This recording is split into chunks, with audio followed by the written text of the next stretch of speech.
வணக்கம் ஃப்ரெண்ட்ஸ், நான் தான் உங்கள் டெக் தமிழன் பேசுகிறேன். ஸோ இன்றைக்கி இந்த வீடியோவில் என்ன பார்க்க போகிறோம் அப்படின்னு பார்த்தீங்கன்னா, ஒரு லேப்டாப் பற்றி. ஸோ லேப்டாப் பற்றி பேசி ரொம்ப நாள் ஆச்சு. ஸோ கண்டிப்பாக வந்து இந்த வீடியோ உங்களுக்கு போர் அடிக்காமல் இருக்க நான் ட்ரை பண்ணுறேன். ஸோ வாங்க இன்றைக்கி வீடியோக்குள்ளே போகலாம்.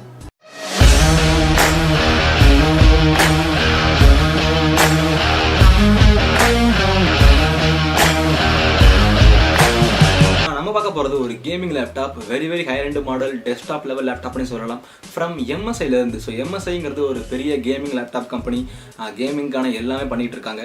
ஸோ அதுலேருந்து MSI GT75VR டைட்டன் ப்ரோ அப்படின்றது வந்து லேப்டாப்போட நேம். ஸோ ரொம்ப ஹை எண்ட் மாடல் லேப்டாப்னு சொல்லலாம். டெஸ்க்டாப் லெவல் ஸ்பெக்ஸ் இந்த இதில் கொடுத்துருக்காங்க வித் போர்ட்டபிள் ஃபீச்சர்ஸோட. ஸோ நமக்கு எங்கே வேணாலும் நம்ம கொண்டு போய்க்கலாம். ஸோ அதுதான் வந்து இதில் வந்து ரொம்ப முக்கியமான ஃபீச்சர்னே சொல்லலாம். First design and display. So design பற்றி பார்த்தீங்கன்னா நார்மலாக எல்லா பெரிய லேப்டாப்ஸ் போலவே தான், எந்த விதமான புதுசாக அவங்க எதுவுமே பண்ணல. Normal aluminium plus carbon fibre body தான் பண்ணியிருக்காங்க. ஸோ அடுத்து டிஸ்பிளே. ஸோ டிஸ்பிளே பற்றி பார்த்தீங்கன்னா இவங்க 2 டைப் கொடுத்துருக்காங்க. ஒன்று வந்து 1080p 120 Hz, இன்னொன்று வந்து 4K 60 Hz.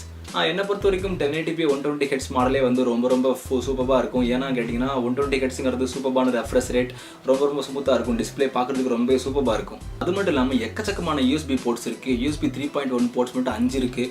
ஆடியோ கேபிள்ஸ் மட்டும் 4 டைப் ஆஃப் ஆடியோ போர்ட்ஸ் இருக்குது. அது கூடவே USB Type C போர்ட், அப்புறம் தண்டர்போல்ட் போர்ட் எல்லாமே கொடுத்துருக்காங்க. உங்களுக்கு தேவையான எல்லா போர்ட்ஸுமே இருக்குது. அடுத்தோட ஸ்பெக்ஸ். ஸோ ஸ்பெக்ஸில் பார்த்தீங்கன்னா ப்ராசஸர். ஸோ ப்ராசஸர் பார்த்தீங்கன்னா நமக்கு 2 டைப் கொடுத்துருக்காங்க. Intel i7 7700HQ, Intel i7 7820HK.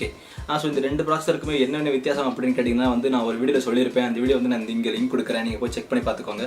So பெருசாக ஒன்றும் வித்தியாசம் கிடையாது. HQ ப்ராசஸர்னால் வந்து ரொம்ப ஃபாஸ்ட்டாக இருக்கும், குவாட் கோர் ப்ராசஸர் அப்படின்னு சொல்லுவாங்க. HK ப்ராசஸர்னால் வந்து அன்லாக்கபிள் ப்ராசஸர் அப்படின்னு சொல்லுவாங்க, அதாவது ஓவர் கிளாக்கிங் ப்ராசஸர் அப்படின்னு சொல்லுவாங்க. மற்றபடி பெரிய வித்தியாசம்லாம் ஒன்றும் கிடையாது. கூடவே 32GB RAM, expandable up to 64GB வரைக்கும் எக்ஸ்பேண்டபிள் பண்ணிக்கலாம். NVIDIA GTX 1080 8GB கிராஃபிக்ஸ் கொடுக்குறாங்க. அது கூடவே 1TB சூப்பர் ஃபாஸ்ட் SSD கொடுக்குறாங்க. ஸோ அது மட்டும் இல்லாமல் இன்னுமே ரொம்ப ஃபாஸ்ட்டான ஒரு SSD ரெய்டு கனெக்ஷன் கொடுக்குறாங்க. SSD என்னன்னா வந்து நான் ஒரு வீடியோ லிங்க் கொடுக்குறேன், அதை போய் நீங்கள் செக் பண்ணி பார்த்துக்கோங்க. ரெய்டு கனெக்ஷன் SSDனா வந்து ரொம்ப ஃபாஸ்ட்டாக இருக்கும். ஆப் லோடிங் டைம்னாலும் சரி, விண்டோஸ் லோடிங் டைம்னாலும் சரி, கேம் லோடிங் டைம் எல்லாமே வந்து ரொம்ப ஃபாஸ்ட்டாக இருக்கும். ரீட் அண்ட் ரைட் ஸ்பீட் எல்லாமே வந்து 4GB/s 5GB/s அந்தளவுக்கு ரொம்ப ஃபாஸ்ட்டாக இருக்கும் எல்லாமே. அடுத்தோட பெர்ஃபார்மன்ஸ். ஸோ ஃபஸ்ட்டு கேமிங் பற்றி பார்க்கலாம். ஏன்னா வந்து இது gaming laptop. So GTX 1080 8GB இருக்கிறதுனால வந்து எல்லா கேம்ஸுமே அல்ட்ரா செட்டிங்ஸில் ரொம்ப ஸ்மூத்தாக இருக்குது. எல்லாமே வந்து ரொம்ப பெரிய கேம்ஸ், பயங்கரமான கிராஃபிக்ஸ் இன்டென்ஸாக இருக்கிற கேம்ஸ் எல்லாமே வந்து ரொம்ப ஸ்மூத்தாக இருக்குது. ரொம்ப நல்ல ஃப்ரேம்ஸ் per செகண்ட்ஸ் எல்லா கேம்ஸுமே வந்து 100 frames per second தான் எடுக்குது.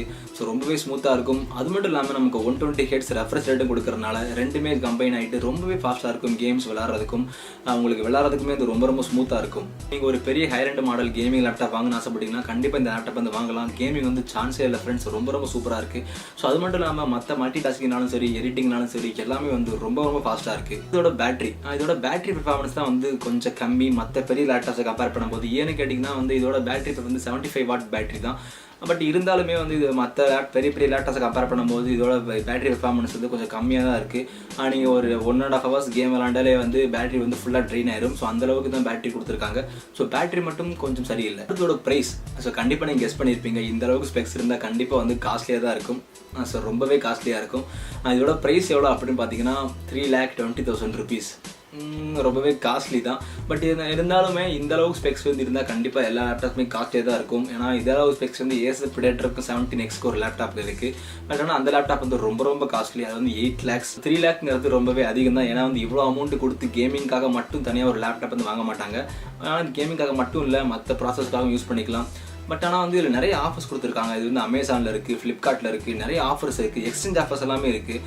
நீங்கள் ஒரு பெரிய ஹை எண்ட் மாடல் லேப்டாப் வச்சுருந்தீங்கன்னா வந்து அதை வந்து நீங்கள் ஈஸியாக எக்ஸ்சேஞ்ச் பண்ணிக்கலாம். அமேசானில் இருக்குது, நான் வந்து கீழே லிங்க்ஸ் கொடுக்குறேன், நீங்கள் போய் செக் பண்ணி பார்த்துக்கோங்க. ஸோ நிறைய எக்ஸ்சேஞ்ச் ஆஃபர்ஸ் எல்லாமே இருக்குது. ரொம்ப ஹை எண்ட் மாடல் லேப்டாப்னு சொல்லலாம். நீங்கள் எங்கே வேணாலும் கொண்டு போய் யூஸ் பண்ணிக்கலாம். கொஞ்சம் வெயிட்டாக இருக்குமே தவிர மற்றபடி வந்து சூப்பரான ஒரு லேப்டாப், ஹை எண்ட் லேப்டாப்னு சொல்லலாம். பட் ஆனால் ப்ரைஸ் கொஞ்சம் அதிகம் தான். பட் என்ன பண்ணுறது, இந்த அளவுக்கு ஸ்பெக்ஸ் கொடுக்குறாங்கல்ல. ஸோ ஓகே ஃப்ரெண்ட்ஸ், இன்றைக்கி இந்த வீடியோ அவ்வளோதான். இந்த வீடியோ பிடிச்சிருக்குன்னு நினைக்கிறேன். ஸோ பிடிச்சிருந்தா லைக் பண்ணுங்கள், ஷேர் பண்ணுங்கள், சப்ஸ்கிரைப் பண்ணுங்கள். அடுத்த வீடியோவில் பார்க்கலாம். பை.